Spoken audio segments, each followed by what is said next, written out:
tip number 8, which is tackle remote access issues. Mark, I can see why IT directors, being extremely protective of their networks, would want this issue tackled thoroughly. Can you explain what to look for and what to discuss here? I can. I'm going to be brief on this one for the sake of time and let Dan speak to a couple of them. But let's make one thing really clear.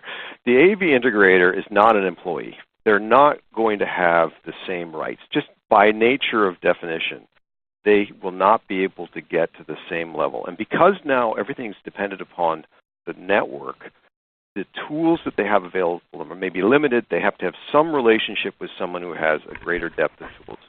And so this idea here of access comes at a couple different levels here. This remote support may either be by an external managed service or by internal operations that are working after hours.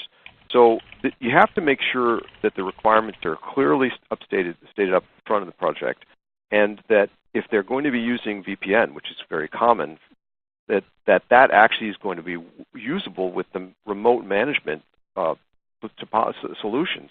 In other words, is the video going to pass appropriately? So if they're expecting to do monitoring, so there needs to be some preparation here in terms of how those remote access tools are going to work, and then you have to make sure to document that, because when the time comes down to the day when your hotel is picking this up, they need to know how that solution was put in place so that they can be. They may not yet have a contract, and yet you've already making decisions about how they're going to be engaged in supporting that remotely. Dan, I guess that's your cue.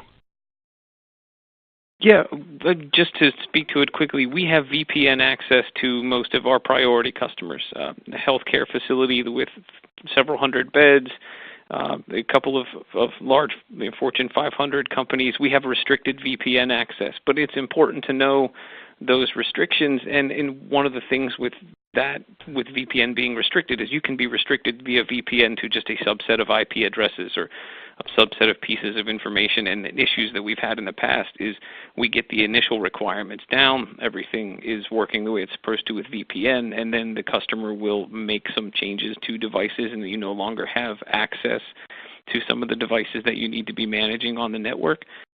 So it's not just a one-time conversation. This remote access thing, this kind of becomes a constant conversation, and something that we like to write into any sort of service level agreement or post-install support contract as you're moving forward with the customer.